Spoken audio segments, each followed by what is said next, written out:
दोस्तों, स्वागत है आपका हमारे चैनल दी यूनिक वर्ल्ड में। बादशाह अकबर और बीरबल की नई मजेदार कहानी वीडियो को पूरा जरूर देखें। दोस्तों, शहंशाह अकबर बीरबल की बुद्धि की परीक्षा अक्सर ही लेते रहते थे। एक रोज बादशाह अकबर ने अपनी बहुमूल्य अंगूठी अंगुली से निकाली और एक विश्वसनीय दरबारी को देते हुए कहा, यह राज की बात है, किसी को बताना नहीं है और सबसे छिपाकर रखना है। दरबारी ने सिर झुकाकर बादशाह के हुक्म को सिर माथे पर धर लिया। दरबार में बीरबल आए तो बादशाह बोले, बीरबल, क्या तुम्हें पता है, हमारी अंगूठी आज सुबह से ही नहीं मिल रही है। पता नहीं कब अंगुली से निकलकर गिर गई। बीरबल यह सुनकर अवाक रह गए। शहंशाह ने आगे कहा, लगता है उसे किसी बाहरी आदमी ने लिया है। तुम तो ज्योतिष विद्या के जानकार हो, यह काम मैं तुम्हारे जिम्मे लगाता हूं। अंगूठी का पता जल्द से जल्द लगाओ। बीरबल ने इधर उधर गौर से देखा, फिर शहंशाह की आंखों में देखा, इसके बाद दरबारियों के चेहरों की तरफ देखा। बीरबल को पता था कि बादशाह सलामत की वह अंगूठी बहुत ही मूल्यवान है और वह उसे बहुत ही संभाल कर रखा करते हैं। वह कहीं गुम नहीं हो सकती या चोरी नहीं हो सकती। बीरबल ने बहुत सोचने विचारने के बाद कहा, हुजूर, मेरी तीसरी दृष्टि साफ बताती है कि जिसके पास अंगूठी है उसकी दाढ़ी में तिनका है। बीरबल के इतना बोलने पर दरबारी एक दूसरे को देखने लगे। बीरबल की निगाह सबके चेहरे पर घूम रही थी। इतने में बीरबल ने देखा कि बादशाह के सिंहासन के पास बैठा एक दरबारी घबराकर अपना मुंह और दाढ़ी टटोल रहा है। बादशाह ने उस दरबारी को ही अंगूठी दी थी। बीरबल से उस दरबारी की हरकत छिपी नहीं रह सकी। बीरबल ने तुरंत ही उस दरबारी की ओर इशारा करते हुए कहा, देखिए जहांपनाह, आपकी अंगूठी को चुराने वाला चोर आपके सिंहासन के पास ही बैठा है। शहंशाह अब क्या बोलते। वह बीरबल की चतुराई से बहुत ही प्रसन्न हुए और कहा, बीरबल, वास्तव में ही तुम्हारे पास तीसरी नजर है। दरबारी भी बीरबल की इस बुद्धिमता से आश्चर्यचकित थे। दोस्तों, एक सौदागर अपनी सुंदर पत्नी के साथ अपने एक रिश्तेदार से मिलने जा रहा था। वे अभी कुछ ही दूर गए थे कि रास्ते में उन्हें एक किसान मिल गया। किसान अपनी बैलगाड़ी पर था। सौदागर की सुंदर पत्नी को देखते ही किसान का ईमान डोल गया। वह सौदागर से बोला, लाला जी, आपको किस गांव में जाना है? सौदागर ने गांव का नाम जैसे ही बताया, किसान झट से बोल पड़ा, मैं भी तो वहीं जा रहा हूं। आप ऐसा करें, अपनी पत्नी को मेरी गाड़ी में बैठा दीजिए। सौदागर ने बिना सोचे समझे ही अपनी पत्नी को गाड़ी में बैठा दिया और खुद पैदल ही चलने लगा। कुछ दूर जाने के बाद किसान ने बैलों को पीटना शुरू कर दिया। बैल तेज तेज चलने लगे। सौदागर भी गाड़ी के पीछे पीछे दौड़ने लगा। किसान तो उसकी पत्नी पर लट्टू था। उसने उसे तरह तरह के सब्जबाग दिखाने शुरू कर दिए और उसे अपने पक्ष में कर लिया। जब गांव आ गया तब सौदागर ने किसान को आवाज देकर कहा, भैया, गाड़ी रोको, हमें जिस गांव में जाना है वह गांव आ गया। मेरी पत्नी को यहीं पर गाड़ी से उतार दो। किसान बोला, मेरा गांव तो अभी आगे है और यह तुम्हारी पत्नी नहीं है, यह तो मेरी पत्नी है। सौदागर किसान की बातें सुनकर अवाक रह गया और दौड़कर गाड़ी के पास आ गया। फिर वह चिल्लाने लगा, यह धूर्त किसान मेरी पत्नी को अपनी पत्नी बता रहा है और उसे गाड़ी से उतरने नहीं दे रहा है।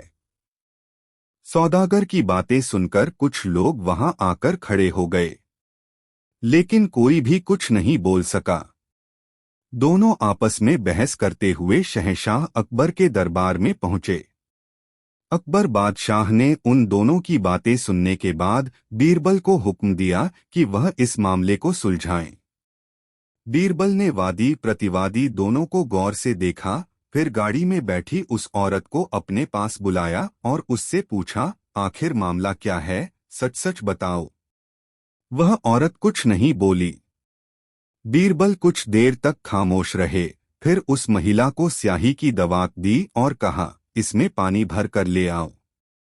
औरत कुछ समझ न सकी। दवात में पानी भरकर झट से आ गई।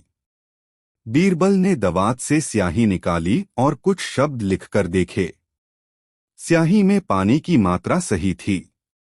बीरबल ने सौदागर से कहा, तुम अपनी पत्नी को ले जा सकते हो। यह तुम्हारी ही पत्नी है। किसान को झूठ बोलने और दूसरे की पत्नी को हड़पने की कोशिश करने के अपराध में सजा मिलेगी। शहंशाह आश्चर्य करते हुए बोले, बीरबल, तुमने यह कैसे जान लिया कि यह औरत सौदागर की ही पत्नी है? बीरबल बोले, जहांपनाह, मैंने उस महिला से दवात में पानी भरने को कहा। वह महिला दवात में उतना ही पानी भरकर लाई जितना पानी स्याही के लिए उपयुक्त था। इससे मैंने अनुमान लगा लिया कि यह किसान की नहीं, सौदागर की पत्नी है, क्योंकि सौदागर हिसाब लिखते समय कभी कभी उससे स्याही में पानी अवश्य ही डलवाता होगा। बीरबल के इस तर्कपूर्ण विचार को सुनकर अकबर बादशाह बहुत ही खुश हुए। दोस्तों, वीडियो को एक लाइक जरूर करें। दोस्तों, एक बार बीरबल अपने किसी काम से काबुल गए। उनकी वेशभूषा देखकर लोगों ने वहां के बादशाह को शिकायत कर दी। काबुल के बादशाह के सैनिक बीरबल को दरबार में लेकर आए। काबुल के बादशाह ने उनसे पूछा, आप कौन हैं और यहाँ किस मकसद से आए हैं? बीरबल बोले, मैं एक मुसाफिर हूँ और देश विदेश की यात्रा करता रहता हूँ। काबुल के बादशाह ने कहा, तब तो तुम्हें देश विदेश के अनेक राजाओं के बारे में पता होगा। बताओ, तुमने कहीं हमारे जैसा बादशाह देखा है? बीरबल सिर झुकाकर बोले, हुजूर, आप तो पूनम के चांद हैं। आप जैसा अन्य बादशाह भला कौन हो सकता है?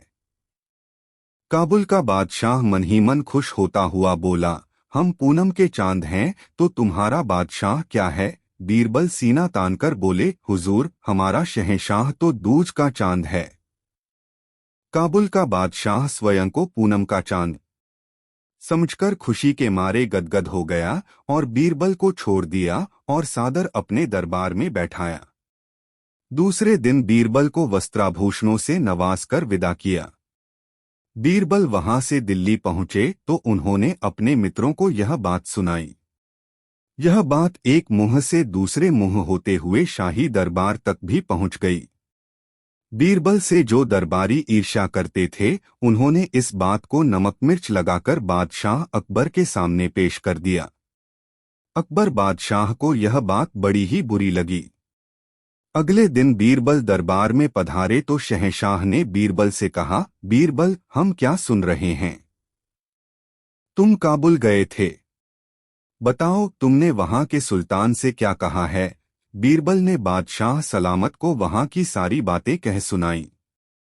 अकबर बादशाह नाराज होते हुए बोले, बीरबल, काबुल के बादशाह को पूनम के चांद की तरह बड़ा और हमें दूज के चांद की तरह छोटा बताकर तुमने हमारी बेइज्जती नहीं की है।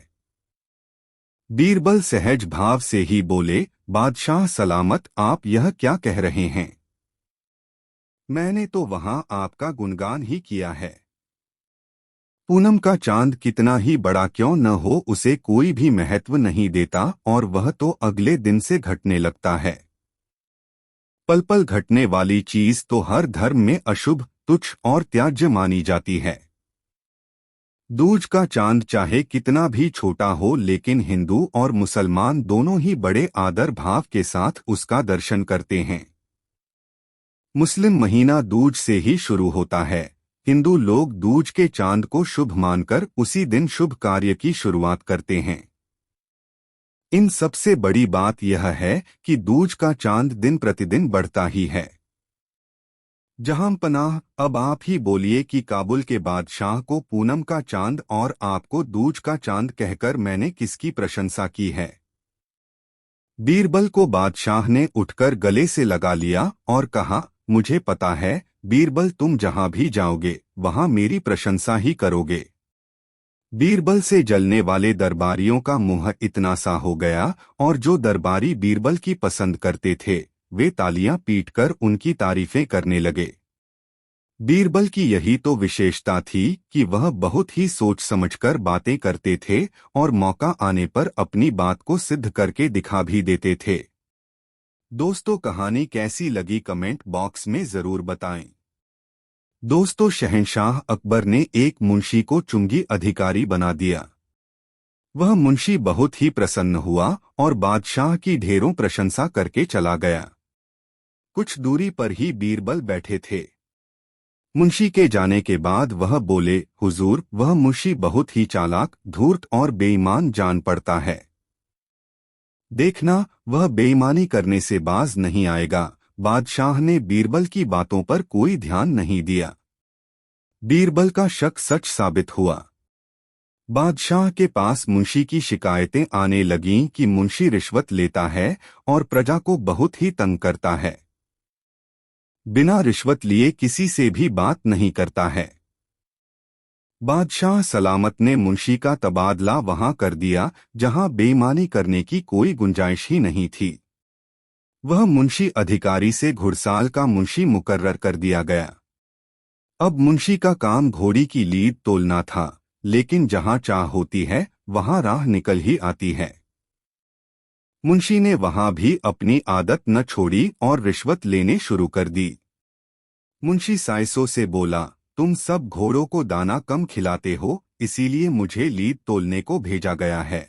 यदि तुम्हारी लीद तोल में कम बैठी तो मैं शहंशाह से शिकायत कर दूंगा। साइस यह सुनकर डर गए और मुंशी को प्रति घोड़ा 1 रुपया देने लगे। बादशाह के पास मुंशी की शिकायत पहुंची तो उन्होंने यमुना नदी की लहरें गिनने का काम उसे सौंप दिया। यहाँ पर बेईमानी का कोई काम नहीं था। मुंशी बेईमानों का बेईमान था। यहाँ भी उसने कमाई का रास्ता ढूंढ निकाला। अब मुंशी ने नावों को रोकना शुरू कर दिया और कहने लगा, रुको, मैं अभी लहरें गिन रहा हूँ। बेचारे नाविक जब नावों को रोक रोक कर परेशान हो गए तब उन्होंने मुंशी को प्रतिमाह 10 रुपए देने प्रारंभ कर दिया। दरबार में जब यह खबर पहुंची कि मुंशी नाविकों से पैसे वसूलता है तो शहंशाह ने हुक्म जारी किया कि नावों को न रोका जाए और उन्हें जहां जाए जाने दिया जाए। शातिर दिमाग मुंशी कहाँ किसी बंदिश और नियम को मानने वाला था। यहाँ भी उसने अपनी बुद्धि का इस्तेमाल कर एक तख्ती को तट पर यह लिखकर लगा दिया, रोको मत जाने दो। यह द्व्यर्थी वाक्य शहंशाह के हुक्म का भी पालन कर रहा था और मुंशी को भी रिश्वत दिलवा रहा था। बादशाह के पास फिर भी मुंशी की शिकायतें पहुंचने लगीं तो उन्होंने उस मुंशी की हरकतों से तंग आकर उसे नौकरी से हमेशा के लिए हटा दिया और बीरबल से कहा, बीरबल, हमने तुम्हारी बात नहीं मानी। तुम्हारा कहना सही था कि यह मुंशी जरूरत से ज्यादा होशियार और बेईमान लगता है। यह सब कहकर शहंशाह ने बीरबल के जिम्मे कर्मचारियों को जांचने परखने का काम लगा दिया। दोस्तों, वीडियो को एक लाइक जरूर करें। दोस्तों, बीरबल बहुत ही बुद्धिमान और हाजिर जवाब थे, जिससे उन्हें ज्यादातर लोग पसंद करते थे और इसके साथ ही कुछ लोग बीरबल की हाजिर जवाबी के कारण उनसे जलते भी थे। बीरबल से जलने वालों ने एक दिन बीरबल को हमेशा के लिए रास्ते से हटाने का निर्णय लिया। अकबर बादशाह का जो हज्जाम था, इस काम के लिए बीरबल के दुश्मनों ने उससे सहायता मांगी। हज्जाम पहले तो तैयार नहीं हुआ, लेकिन जब उन्होंने उसे हीरो मोतियों से लाद देने का लालच दिया तो वह हज्जाम डरते डरते ही सही पर तैयार हो गया। अगली सुबह हज्जाम महल में बादशाह अकबर की हजामत बनाने पहुंचा। बादशाह सलामत चुपचाप हजामत बनवाने लगे। हज्जाम बाल काटते हुए बोला, जहां पनाह, मैं यह कहते कहते हज्जाम चुप हो गया। बादशाह बोले, बोलते बोलते रुक क्यों गए? जो कहना है बेहिचक कहो। हुजूर, आप तो अपने स्वर्गवासी पुरखों के विषय में कभी सोचते विचारते ही नहीं। हज्जाम इतना बोलकर चुप हो गया। बादशाह की रुचि हज्जाम की बातों में बढ़ गई। वह बोले, मैं उनके लिए लाख सोचने के बाद भी कुछ नहीं कर सकता, वे तो अब जिंदा ही नहीं हैं। हज्जाम की अब हिम्मत बढ़ गई। वह बोला, जहां पनाह, आपके पुरखे स्वर्ग में ही तो हैं। वहां किसी को भेजकर यह तो जाना ही जा सकता है कि वे किस हाल में हैं। क्या ऐसा हो सकता है? बादशाह के चेहरे पर खुशी पसर गई। उन्हें हजाम की सलाह काफी पसंद आई। वे बोले, लेकिन किसी को स्वर्ग में कैसे भेजा जा सकता है? हज्जाम मन ही मन खुश होते हुए बोला, यह तो बहुत ही आसान काम है हुजूर। किसी खुले स्थान में चिता सजाकर उसमें किसी बुद्धिमान व्यक्ति को बैठा दिया जाए तो वह चिता की लपटों के साथ सीधे स्वर्ग में पहुंच जाएगा। हजाम की यह योजना बादशाह को भी पसंद आई, लेकिन उन्होंने अगले पल ही सवाल कर दिया, योजना तो ठीक है, पर इस तरह से जलने को कौन तैयार होगा? हज्जाम ने सुझाव दिया, जहां पनाह, बीरबल राज्य के सबसे चतुर व बुद्धिमान व्यक्ति हैं। इस कार्य के लिए उनसे अधिक योग्य दूसरा कोई व्यक्ति नहीं हो सकता। अकबर बादशाह यह सुनकर गंभीर हो गए, क्योंकि वह समझ गए थे कि बीरबल को जान से मारने के लिए चाल चली जा रही है। फिर भी वह अनाड़ी ही बने रहे और बोले, बहुत खूब, हाँ, इस काम के लिए बीरबल ही सही व्यक्ति रहेंगे। हज्जाम बाल काट कर चला गया। बादशाह अकबर ने दरबार में आते के साथ ही इस योजना की घोषणा दरबार में कर दी।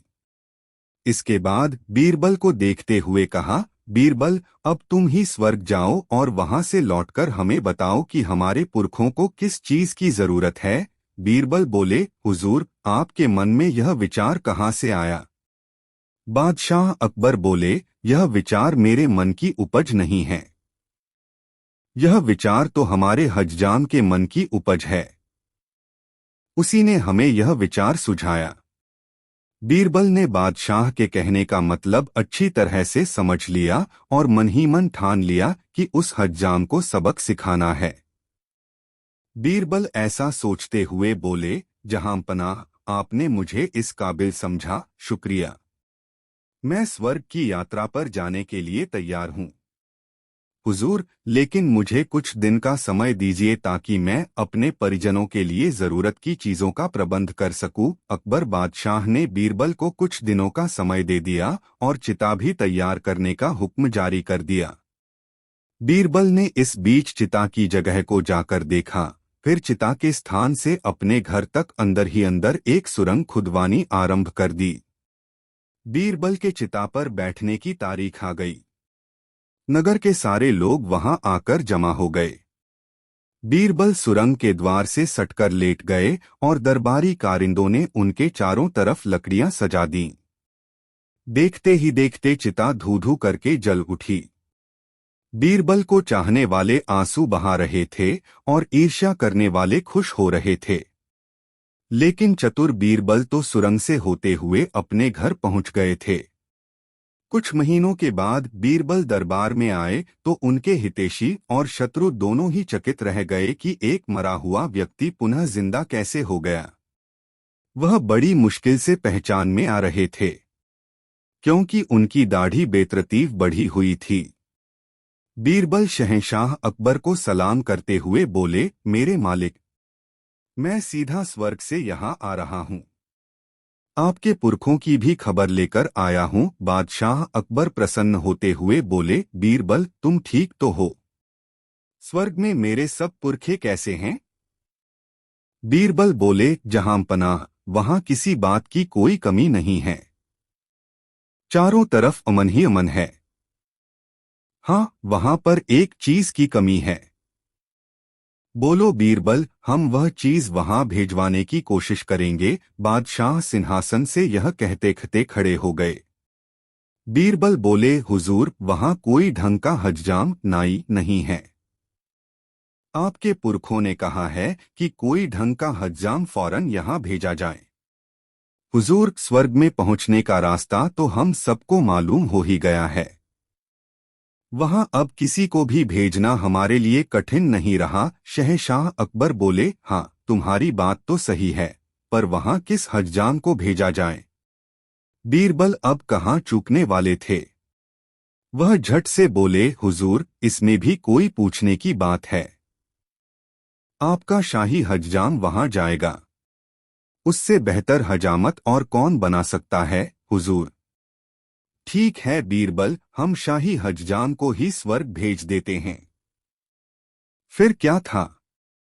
बादशाह अकबर ने शाही हज्जाम को स्वर्ग जाने का हुक्म दे दिया। हज्जाम को षड्यंत्रकारियों का साथ देने का अच्छा फल मिला। वह बेमौत मारा गया। दोस्तों, कहानी कैसी लगी कमेंट में जरूर बताएं। दोस्तों, बादशाह अकबर के मन में हमेशा कोई न कोई सवाल उठता ही रहता था। एक दिन बादशाह सलामत ने बीरबल से कहा, बीरबल, दरबार में एक ऐसे आदमी को ढूंढ कर ले आओ जो बहुत ही बुद्धिमान हो। बीरबल कुछ देर शांत रहे, फिर बोले, जहां पनाह, मैं जल्दी ही ऐसा आदमी ढूंढकर दरबार में ले आऊंगा, लेकिन इसके लिए समय और धन की आवश्यकता पड़ेगी। बादशाह अकबर बोले, बीरबल, सोने की 300 मोहरें और 1 हफ्ते का समय हम तुम्हें देते हैं। धन और 1 हफ्ते का अवकाश लेकर बीरबल अपने घर चले गए। सारा धन उन्होंने दीन दुखियों में बांट दिया। सप्ताह के अंतिम दिन बीरबल ने एक चरवाहे को पकड़ा और उसे स्नान करवाकर अच्छे कपड़े पहनाए तथा सोने की 100 मोहरें उसे देकर दरबार में ले आए। रास्ते में ही चरवाहे को बता दिया कि उसे बादशाह सलामत के सामने कैसा व्यवहार करना है। बादशाह अकबर के दरबार में पधारते ही बीरबल ने कहा, जहां पनाह, मैं बुद्धिमानों का बुद्धिमान व्यक्ति ढूंढकर लाया हूं। शहंशाह ने चरवाहे को देखते हुए पूछा, तुम्हारे माता पिता तुम्हें क्या कहकर बुलाते हैं? तुम कहाँ के रहने वाले हो? तुम कौन सी खास बात जानते हो? एक साथ इतने सवाल बादशाह अकबर ने कर दिए, लेकिन चरवाहे ने किसी भी सवाल का जवाब नहीं दिया, क्योंकि बीरबल ने उसे पहले से ही चुप रहने के लिए कहा था। बादशाह ने शिकायत भरे लहजे में बीरबल से कहा, बीरबल, यह कहीं गूंगा और बहरा तो नहीं है? इसने तो हमारे किसी भी सवाल का जवाब नहीं दिया। भला यह बुद्धिमानों का बुद्धिमान कैसे हो सकता है? बीरबल ने शीश नवाकर कहा, हुजूर, यह इसकी बुद्धिमानी है। इसने अपने बड़े बूढ़ों से सीख रखा है कि राजा और स्वयं से अधिक समझदार व्यक्ति के सामने चुप रहने में ही भलाई है। यह उनसे मिले ज्ञान का अनुसरण कर रहा है। बादशाह अकबर बीरबल के इस तर्क के आगे अब क्या बोलते। वे मुस्कराकर ही रह गए और चरवाहे को इनाम देकर सम्मान के साथ दरबार से विदा किया। दोस्तों, अकबर बीरबल की यह कहानी कैसी लगी कमेंट में जरूर बताएं। बादशाह का नाखून। दोस्तों, किसी देश के बादशाह का लड़ाई में पैर का अंगूठा कट गया था। उस बादशाह के पास बहुतेरे हकीम इसी काम के लिए नियुक्त किए गए थे कि जब कोई लड़ाई में आहत होता तो हकीम लोग उसका इलाज किया करते थे। हकीमों ने बादशाह के अंगूठे पर फिर से मांस आ जाने का बहुतेरा प्रयास किया, जिससे मांस तो बढ़ आया परंतु नाखून नहीं उगा। इसलिए बादशाह हकीमों पर चिढ़कर उन्हें कैद कर लिया और विचारों को जेल में बंद रहकर कैद की यातना भुगतनी पड़ रही थी। बादशाह इतना करके भी संतुष्ट नहीं हुआ। उसने बहुतेरे हकीमों को बारी दो से बुलवाकर अपने नाखून के जमने का इलाज पूछा, परंतु जब वे निरुत्तर रह जाते तब उन्हें तुरंत जेल का हवा खाने के लिए भेज देता। बादशाह की इस निष्ठुरता का समाचार क्रमशः दूर दूर देशों में फैल गया। बेचारे वैद्य हकीमों को बड़ी चिंता उत्पन्न हुई। कितनों ने तो इस पेशे को त्याग कर दूसरा पेशा अख्तियार कर लिया। बहुतेरों ने जंगल पहाड़ों में छिपकर अपनी आत्मरक्षा की। बेचारे रोगी चिकित्सकों के अभाव में तड़प तड़प कर मरने लगे। यह घटना क्रमशः हिंदुस्तान के वैद्यों ने भी सुनी। वे भी डरे और चाहते थे कि इस पेशे को त्याग कर आजीविका उपार्जन का कोई दूसरा मार्ग निकालें। इसी बीच यह बात फूटते दो अकबर बादशाह के कानों तक पहुंची। बादशाह को ऐसे अत्याचारों को सुनकर बड़ा कष्ट हुआ और वे अपनी सभा बुलवाकर लोगों से दीन प्रजा की रक्षा का उपाय पूछे। बीरबल बोला, पृथ्वीनाथ, यदि मैं किसी प्रकार बाध शाह तक जा पहुंचे तो कोई न कोई युक्ति लड़ाकर सब कैदियों को मुक्त करा दूं। बादशाह ने इस काम को करने के लिए बीरबल को 1 मास की मोहलत दी। बीरबल वैद्य का सा रूप बनाकर उस शहर में जा पहुंचा और गरीबों की मुफ्त दवा करने लगा। धीरे वैद्यगी का सब सामान भी संग्रह कर लिया। इसकी दवा से बहुतेरे रोगी आरोग्य हो गए, जिस कारण इसका यश नगर में बिजली की तरह फैलने लगा। शहर के कितने रईसों ने बीरबल को परोक्ष में समझाया, इस नगर को छोड़कर बाहर चले जाओ, नहीं तो बादशाह आपको भी कैद कर मरवा डालेगा। बेगुनाह जान गंवाने से क्या लाभ, परंतु बीरबल ने उनकी बातों पर कान नहीं किया। वह बराबर अपना काम दत्तचित्त होकर करता ही रहा। क्रमशः यह बात धीरे दो बादशाह के कानों तक पहुंची। वह तो बराबर ऐसे हकीमों की फिराक में पड़ा ही रहता था। इसलिए दूसरे ही दिन अपन सिपाही भेजकर बीरबल को अपनी सभा में बुलवाकर बोला, हकीम जी, मैंने आपका बड़ा नाम सुना है, यदि आप मेरा भी कुछ भला करें तो मैं आपका बड़ा उपकार मानूंगा। मेरे अंगूठे का नख लड़ाई में कटकर गिर गया है। मैंने उसको फिर से उगाने के लिए बहुतेरे हकीम और वैद्यों की दवाएं की, पर कोई वैद्य आकृत कार्य नहीं हुए। यदि आपकी औषधि से लाभ होगा तो मैं सदैव आपका गुणगान करूंगा। बीरबल बोला, बेशक मैं आपका इलाज करूंगा, मुझे इस रोग की दवा मालूम है। उसके लगाने से 5 दिनों के अंतर्गत आपके नख फिर से उगाएंगे। मेरे गुरु का इस दवा पर बड़ा भरोसा है। उन्होंने मुझसे बतलाया था कि यह दवा कभी व्यर्थ नहीं जा सकती। आप मेहरबानी करके मेरे बतलाने के अनुसार दवाओं का संग्रह करा दीजिए। बादशाह प्रसन्न होकर बोला, हकीम जी, मुझे अब तक बहुतेरे हकीमों से पाला पड़ चुका है, परंतु आपसा अपनी दवा में दृढ़ता रखने वाला एक भी न मिला। बीरबल बोला, यदि परमात्मा सहायक रहा तो मैं आपसे निश्चयपूर्वक कहता हूं कि 3 दिन में फिर आपके नख पहले के समान उग आएंगे। हाँ, साथ ही इसके एक बात और है, मेरी दवा के नुस्खे कुछ ऐसे आसान नहीं हैं, उनके एकत्रित करने में बड़ी कठिनता होगी। बादशाह बोला, कोई कठिनता नहीं है, क्या मैं इतना बड़ा बादशाह होकर दद्याओं को संग्रह न कर सकूंगा? बीरबल ने कहा, चाहे जो हो, संग्रह करना आपका काम है। मैं तो ऐसा कहता भी नहीं हूं कि आप उसे संग्रह नहीं कर सकेंगे। परमात्मा की कृपा से सब कुछ हो सकता है। केवल आपको एक शर्त लिखनी पड़ेगी कि अगर 1 मास के अंतर्गत आप दवाओं का संग्रह न कर सकेंगे तो फिर आपका मुझ पर कोई दावा नहीं रह जाएगा और आपके यहाँ जितने हकीम और वैद्य कैदी हैं सबको छोड़ देना पड़ेगा। हाँ, मैं आपको यकीन दिलाता हूँ कि जब कभी आप मेरी दवा मंगवा देंगे मैं बिला उज़्र आपकी खिदमत में हाजिर होऊंगा। बादशाह ने अपने मन में अनुमान किया, यह हकीम पहले पहल इस नगर में आया है, इसलिए इसको मेरे खजाने का ज्ञान नहीं है। समझता है कि इतना द्रव्य बादशाह न खर्च कर सकेंगे कि जिससे दवा खरीदी जा सके। भला ऐसी वह कौन सी दवा होगी कि जिसे मैं न खरीद सकूंगा? वह अपने मन में खूब संकल्प विकल्प कर अपने को दृढ़ बनाकर बीरबल के कथनानुसार प्रतिज्ञा पत्र लिख दिया और फिर हकीम से दवा का नाम बतलाने की प्रेरणा की। बीरबल को भीतर दो बड़ी प्रसन्नता हुई।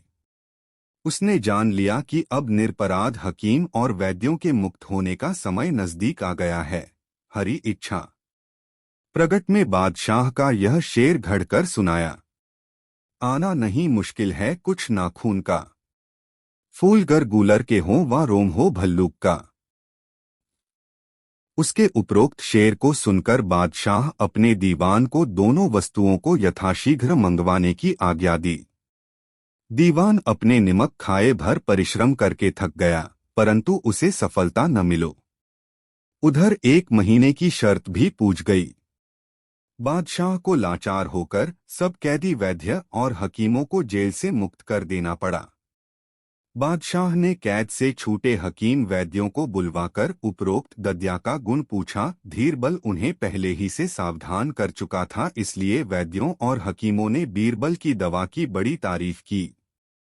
बादशाह को कहीं से बीरबल का छिद्रान्वेषण करने की जगह न मिली, अतएव वह उसे एक उत्तम कोटि का हकीम समझकर उस पर रुष्ट नहीं हुआ।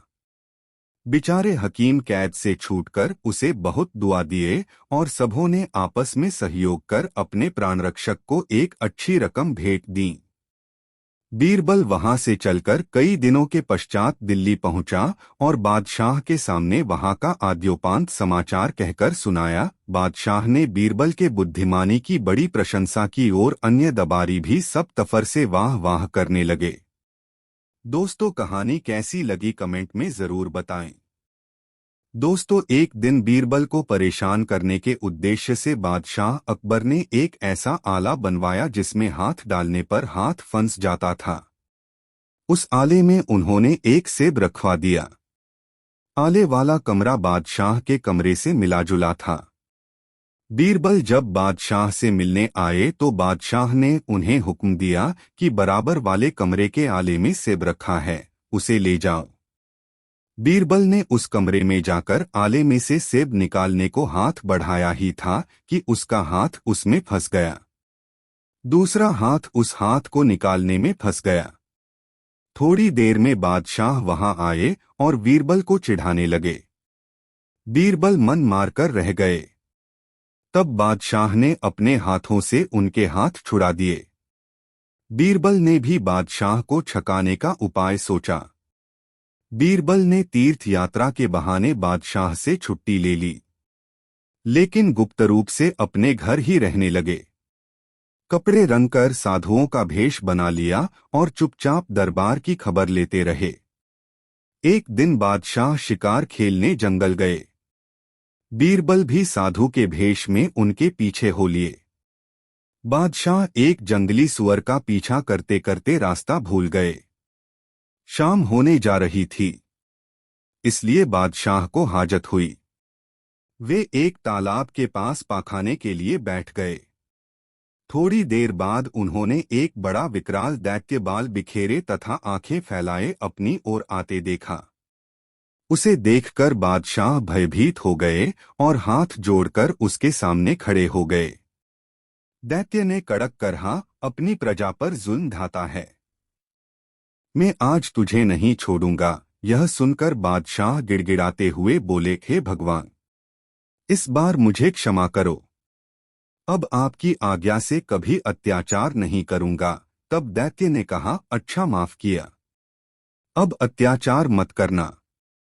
तू अपने सिर पर मेरा जूता रखकर सीधा महल की ओर चला जा। जैसे तैसे बादशाह डरते हुए महल में आ गए और बड़ी उदारता के साथ दरबार का काम करने लगे, लेकिन उस दैत्य की याद वे अपने मन से न भुला सके।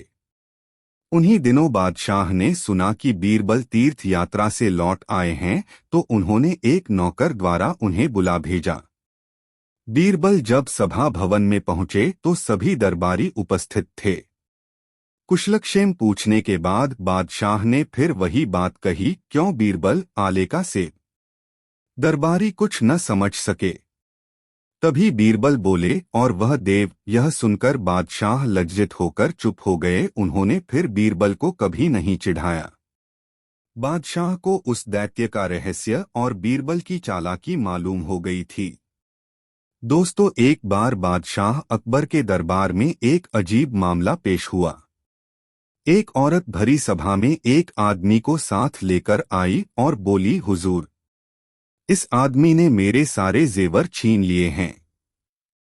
अकबर बादशाह ने उस आदमी से इसका कारण पूछा तो वह हाथ जोड़कर बोला, जहांपना, मैं परदेशी आदमी दिल्ली शहर देखने आया था। रास्ते में मुझे यह औरत मिली और आपसे भेंट कराने का वादा किया। आपके दर्शन की लालसा लिए मैं इसके पीछे पीछे चला आया। मैं बिल्कुल सच कह रहा हूँ हुजूर, मैंने इसके कोई जेवरात नहीं छीने हैं। इस पर वह औरत बोली, आलीज़ा, यह आदमी बिल्कुल झूठ बोल रहा है।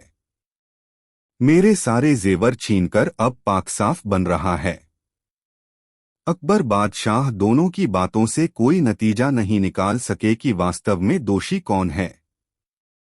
अन्य दरबारी भी दोनों की बातें सुनकर किसी के पक्ष में या विपक्ष में राय कायम नहीं कर सके। अंत में अकबर बादशाह ने बीरबल को इस फैसले का भार सौंपा। बीरबल पहले ही दोनों का बयान सुन चुके थे। उन्होंने औरत से पूछा, तेरे जेवर कितने रुपए के थे? करीब 5,000 रुपए के, उस औरत ने रोने वाले अंदाज में कहा। बीरबल ने उस औरत की शक्ल देखी। उन्होंने समझ लिया कि इस औरत के पास इतने रुपए के जेवर नहीं हो सकते। यह तो बेगुनाह परदेशी को लूटना चाहती है। कुछ सोचकर उन्होंने सरकारी खजाने से 5,000 रुपए मंगवाए और गुप्त रूप से एक सिपाही को देकर कहा, यह रुपए उस परदेशी को दे दो और उसे समझा दो कि बीरबल का हुक्म पाते ही वह रुपए औरत को दे दे। सिपाही ने उस आदमी को अलग ले जाकर बीरबल के कथनानुसार उसे समझाकर रुपए दे दिए। कुछ देर के पश्चात बीरबल उस परदेशी से बोले, तुमने इसके जेवरात छीने हैं। यह औरत कभी झूठ नहीं बोल सकती, इसलिए तुम अभी इसे या तो इसके जेवरात वापस कर दो अथवा 5,000 रुपए दे दो, फिर तुम छोड़ दिए जाओगे, नहीं तो जेल की हवा खानी पड़ेगी। उस परदेशी ने उस औरत को सभी के सामने 5,000 रुपए दे दिए। औरत रुपए लेकर खुश होती हुई घर की ओर चल पड़ी। वह कोई एक फरलांग ही गई होगी कि बीरबल ने उस परदेशी से कहा, जाओ और उसके सारे रुपए छीन लाओ, रुपए लेकर ही लौटना। परदेशी बीरबल की आज्ञा पाकर दौड़ गया और उस औरत से रुपए छीनने का उसने बहुत प्रयत्न किया, लेकिन वह औरत भी अड़ गई। किसी भी प्रकार उसने रुपया नहीं छोड़ा और उसका हाथ पकड़कर बोली, चल, जहां से रुपया मिला है वहीं चलकर तुझे दे दूंगी। जैसे ही वह परदेशी उस औरत के पीछे रुपया छीनने दौड़ा, बीरबल ने अपने 2 गुप्तचरों को राह की घटना देखकर सही सी खबर देने के लिए कहा। दोनों गुप्तचरों ने उस औरत व आदमी के आने से पहले ही सारा हाल कह सुनाया। इस बात से बीरबल को और भी विश्वास हो गया कि निस्संदेह यह औरत धोखेबाज है। थोड़ी देर बाद उस आदमी को साथ लिए औरत सभा में उपस्थित हुई और बोली, जहां पनाह, जो रुपया आपने मुझको दिलवाया है, उन रुपयों को भी यह आदमी रास्ते में मुझसे छीन रहा था। मैंने इसकी एक नहीं चलने दी और आपके सम्मुख इसे ले आई हूं। यह सुनकर बीरबल ने उस औरत से पूछा, यह तुमसे रुपया छीन पाया या नहीं? इसने कोशिश तो बहुत की, पर मुझसे नहीं छीन पाया, औरत ने विजी भाव से कहा। बीरबल ने डांटकर उस औरत से कहा, जो आदमी तुझसे रुपया छीनने की ताकत नहीं रखता, उसके द्वारा जेवरात का छीने जाना कैसे मुमकिन है? तू झूठी है, रुपए अभी वापस कर। यह कहकर बीरबल ने बेंत से उस औरत को पीटने की आज्ञा दी। मार खाने के डर से औरत ने अपना अपराध स्वीकार कर लिया और रुपए वापस दे दिए।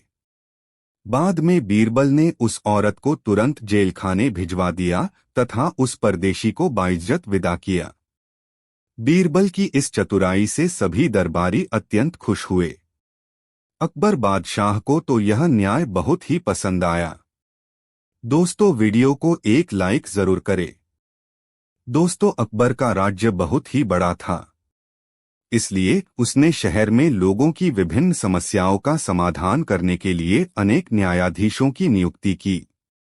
एक दिन एक औरत सोने के सिक्के के थैले के साथ एक न्यायाधीश के पास जाकर बोली, श्रमाना, यह मेरे जीवन की जमा पूंजी है। मैं तीर्थ यात्रा पर जा रही हूँ और अपने साथ यह मेरे जीवन की जमा पूंजी है। मैं तीर्थ यात्रा पर जा रही हूँ और अपने साथ इतना पैसा नहीं ले जा सकती। कृपया जब तक मैं वापस नहीं आती तब तक यह थैला आप अपने साथ सुरक्षित रख लें। न्यायाधीश ने थैला अपने पास रख लिया। महिला उसने विदा लेकर तीर्थ यात्रा पर चली गई। 1 महीने बाद महिला वापस लौटी, तब वह सीधे न्यायाधीश के पास गई और उसने थैला वापस ले लिया। किंतु जब वापस घर आकर उसने थैले की सील तोड़ी तो उसने देखा कि थैला पत्थरों से भरा हुआ था। उसका सोना गायब था। वह न्यायाधीश के पास गई और उसने बहस करने लगी। न्यायाधीश ने कहा, दुष्ट औरत, तुमने खुद थैले में पत्थर भरे थे और अब मुझे भुगतान करने को कह रही हो। औरत के पास कोई और रास्ता नहीं था। वह न्याय के लिए बादशाह की अदालत में गई। अकबर ने जब कहानी सुनी तो वह बहुत हैरान हुआ। न्यायाधीश एक पुराना और शक्तिशाली आदमी था। अकबर बिना गवाहों के उसे दंड नहीं दे सकता था। इसलिए उसने बीरबल को बुलाया और उसे सब कुछ बताया। बीरबल ने कुछ देर सोचा और फिर उसने अकबर से कहा, जहां पनाह, आज सोने से पहले आप अपने बिस्तर की चादर को देखना। मैं इस मामले को कल हल कर लूंगा। अगले दिन अकबर ने बीरबल को कहा, मैंने वैसा ही किया जैसा तुमने मुझसे कहा था। किंतु सुबह जब मैं सोकर उठा तो देखा कि चादर बिल्कुल नई तरह की दिखी। बीरबल मुस्कराया और बोला, जहां पनाह, मुझे कुछ समय दीजिए, मैं आपको अपने गवाह लाकर दूंगा। कुछ समय के बाद बीरबल एक बूढ़े दर्जी को पकड़कर लाया।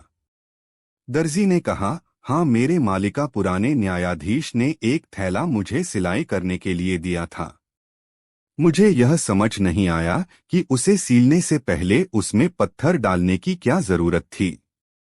महिला ने थैला बाहर निकाला और दर्जी से पूछा, क्या वह यही थैला है? दर्जी ने हाँ में सिर हिलाया। अकबर ने न्यायाधीश को बुलाया और उसे पैसे वापस करने को कहा। फिर उसने न्यायाधीश को धोखाधड़ी करने के कारण 50 कोड़े मारने का आदेश दिया। अकबर ने बीरबल से पूछा कि उसे उस दर्जी के बारे में कैसे पता चला। बीरबल बोला, जहां पनाह, जब आपने कहा कि सुबह आपकी चादर पहले की तरह नई थी तो मैंने आपके कमरे की सफाई करने वाली से चादर सिलने वाले दर्जी के बारे में पूछा तो वह जाकर इसे ले आई। मुझे पता चला कि इस शहर में एक बूढ़ा दर्जी है जो सिलाई करता है और चीजों को पहले की तरह नई बना देता है। इसलिए मैंने अनुमान लगाया कि यह पैसों वाला थैला भी इसी ने सिला होगा जो न्यायाधीश ने पैसे निकालने के लिए फाड़ा था। यह कहानी सुनकर अकबर ने बीरबल की बुद्धि की बहुत प्रशंसा की। दोस्तों, बादशाह अकबर को विद्वान और प्रतिभाशाली पुरुषों को अपने दरबार में रखने का बहुत शौक था। जब भी कोई प्रतिभाशाली व्यक्ति उसके राज्य में आता तो वह उसे अपने मंत्रियों में शामिल कर लेते थे। अकबर का दरबार गुणी व बुद्धिमान लोगों से भरा हुआ था। इनमें से 9 लोग अकबर के दरबार में नवरत्नों के रूप में जाने जाते थे। वे असाधारण प्रतिभाशाली और अपने अपने क्षेत्र में निपुण थे। उन्हीं दिनों महेशदास नाम का एक युवका अकबर के राज्य में एक छोटे से गवा में रहता था। उसने अपने पूरा जीवन इसी गवा में व्यतीत किया था। अब वह दुनिया की यात्रा करना चाहता था। उसने बादशाह के महल व बड़े नगरों के बारे में बहुत सारी कहानियां सुनी थी। उसे यहाँ घूमना रोमांचक लग रहा था। उसने निश्चय किया कि वह बादशाह के दरबार में जाएगा और वहां नौकरी पाने की कोशिश करेगा। वह बहुत भीड़ वाले बाजारों व नगरों से होकर गुजरा और अंत में शहर पहुंच गया। महेशदास महल के दरवाजे के पास तक तो पहुंच गया किंतु अंदर प्रवेश नहीं कर सका। द्वारपाल ने उसे पकड़ लिया। उसने पूछा, आप कहाँ जाने की सोच रहे हो? महेशदास ने उत्तर दिया, मैं बादशाह को देखने जा रहा हूँ। द्वारपाल ने जोर से हंसकर कहा, मुझे लगता है उन्होंने तुम्हें व्यक्तिगत रूप से अपने भोजन कक्ष में रात के खाने के लिए आमंत्रित किया है। महेशदास शांत रहा। द्वारपाल ने पुनः कहा, तुम्हारे लिए बादशाह को देखना संभव नहीं है, वह बहुत ही व्यस्त हैं। मुझे बादशाह का आदेश है कि किसी को भी अंदर नहीं जाने दिया जाए। महेशदास ने द्वारपाल से अंदर जाने के लिए आग्रह किया। द्वारपाल ने कहा, मैंने तुम्हें कहा न कि मैं तुम्हें अंदर नहीं भेज सकता हूँ। महेशदास ने कहा, परंतु क्यों? द्वारपाल ने कहा, क्योंकि तुम गरीब हो। हर व्यक्ति बादशाह को देखने के लिए मुझे कुछ देता है, जैसे एक गाय, एक बकरी या कढ़ाई की हुई चप्पल। तुम मुझे क्या दे सकते हो? महेश दास ने कहा, मेरे पास अभी तो कुछ भी नहीं है, किंतु मैं वादा करता हूं कि जो कुछ भी मुझे बादशाह से उपहार के रूप में मिलेगा, उसमें से मैं तुम्हें आधा दे दूंगा। द्वारपाल जानता था कि बादशाह एक उदार व्यक्ति हैं। वह अक्सर उन्हें देखने के लिए आने वालों को महंगे उपहार दिया करते हैं। इसलिए द्वारपाल जल्दी से सहमत हो गया। महेश दास ने महल में प्रवेश किया। वह बहुत महंगे कढ़ाई किए हुए पर्दे व कालीन देखकर हैरान हो गया। पूरा महल लाल बलुआ पत्थरों से बनाया गया था और बेहद खूबसूरती से सजाया गया था। बादशाह अकबर दरबार के बीच में बैठा था। महेश दास ने अकबर के सामने झुककर अभिवादन किया। अकबर ने कहा, तुमने मुझे जो सम्मान दिखाया है उससे मैं बहुत खुश हूं। बताओ, बदले में तुम्हें मुझसे क्या चाहिए? महेश दास ने कहा, जहांपना, यदि ऐसा है तो मुझे 100 कोड़े मेरी नंगी पीठ पर बरसाने का इनाम दें। सम्राट बहुत हैरान हो गया। उसने कहा, यह तो बहुत अजीब इनाम है। तुम क्यों मुझसे ऐसा इनाम मांग रहे हो? महेश दास ने कहा, महाराज, जब मैं आपसे मिलने के लिए आ रहा था तो द्वारपाल ने मुझसे कहा कि आपसे जो मुझे प्राप्त होगा उसका आधा मुझे उसे देना होगा। बादशाह अकबर हंस पड़े और बोले, यह एक गंभीर विषय है। इसका मतलब है कि द्वारपाल अपना काम करने के लिए रिश्वत लेता है। इसकी सजा उसे मिलनी चाहिए। द्वारपाल को पकड़कर लाया गया और उसे रिश्वत लेने के अपराध में 100 कोड़े मारने की सजा दी गई। फिर अकबर ने महेश दास से कहा, तुम बहुत ही चतुर व्यक्ति हो। क्यों नहीं तुम मेरे दरबार में मंत्री के रूप में शोभा ढाओ? महेश दास इस अवसर को पाकर बहुत खुश था। उस दिन से बीरबल व उसकी बुद्धि की कहानियां दूर दूर तक व्यापक रूप से फैलनी शुरू हो गईं। दोस्तों, अकबर बीरबल की यह कहानी कैसी लगी कमेंट में ज़रूर बताएं। ऐसी और नई मज़ेदार कहानी सुनने के लिए हमारे चैनल द यूनिक वर्ल्ड को सब्सक्राइब ज़रूर करें। वीडियो अपने मित्रों को ज़रूर शेयर करें। वीडियो देखने के लिए धन्यवाद।